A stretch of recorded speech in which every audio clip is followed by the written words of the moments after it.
Hey, my name's Charlie. Ryan. Pat. And we're the Decatures. What's your name? What's your pleasure? What's your pain? What's your number? What's your sign? Why can't I seem to get you out of my mind? I could love you.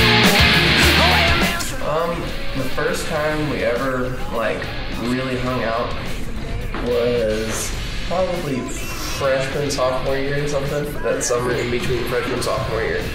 And they just invited me over to jam. And we had kind of known each other previously through, I played one show with them in the 8th grade. My band opened up for their heavy metal band. And I showed up to Pat's house with super short hair and a really shitty crate amplifier, and then we jammed, and it wasn't that good, but it was fun. We thought it was great. I hadn't really jammed with anybody before, so I didn't quite know what to think of it. Pat and I were in a metal band in middle school. We started out when we were 14 or so, and then that kind of fell apart, and we kept jamming and tried out other guitar players and singers, and not tried out, but we just wanted to jam with other people. That's something that we really, we're a 3-piece band. We've talked about when we were starting the band getting more members and stuff, but we kind of just stuck to the 3-piece thing, just because you can play off of each other. So yeah, it's the triangle.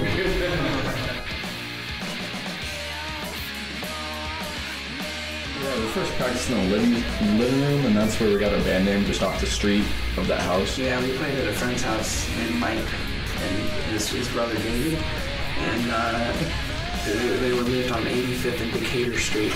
So we would jam in their, in their house all the time and party there, kind of, and it's just kind of where we really started to collaborate. And then after we solidified as a group, because we went through a lot of, there was a lot of musicians in the mix. Yeah. So after a while, we kind of just found this little niche of me and Pat and Ryan. There's a couple other drummers, and they were playing some other guitar players and stuff at the time. So after a while, we just decided this was the best thing, and we moved into Ryan's parents' garage because they're the only people who had a garage that they'd let us play.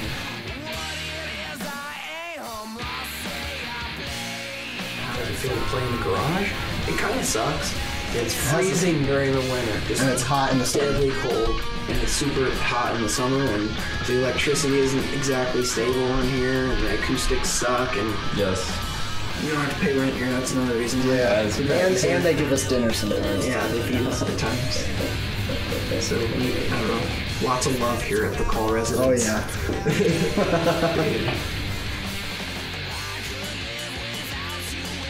Oh yeah, the first thing that really got me in music was my parents. They kind of were in that deadhead fish culture. They went to a lot of fish shows and stuff, and they took me to my first fish show when I was 2 years old. So I've kind of always just grown up around a lot of music. My dad would play guitar for me when I was a baby and stuff, and I've just always been around it. So it was something I was just kind of naturally interested in.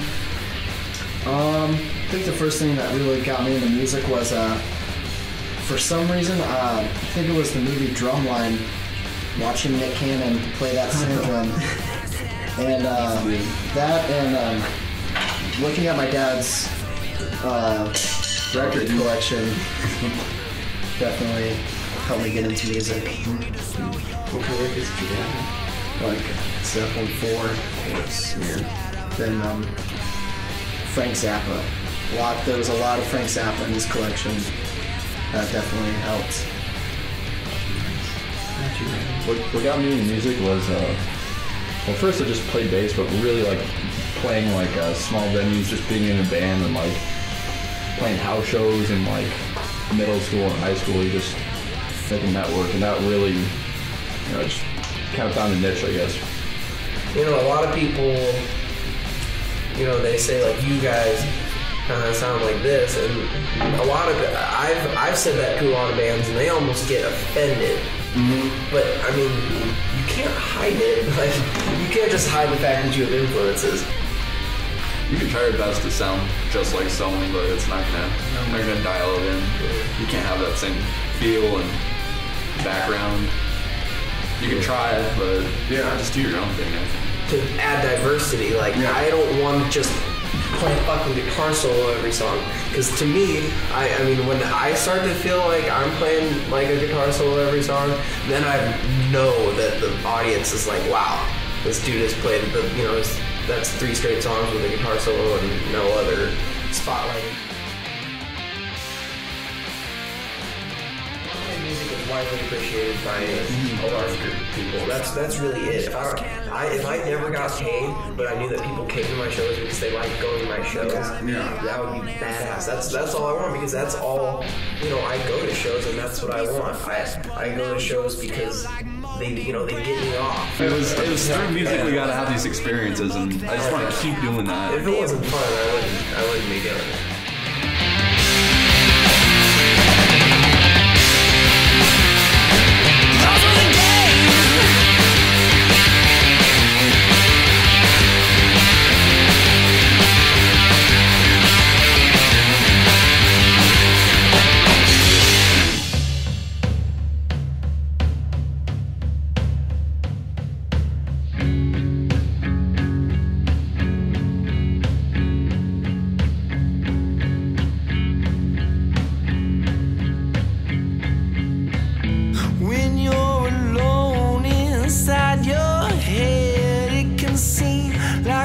Sometimes it's a nightmare.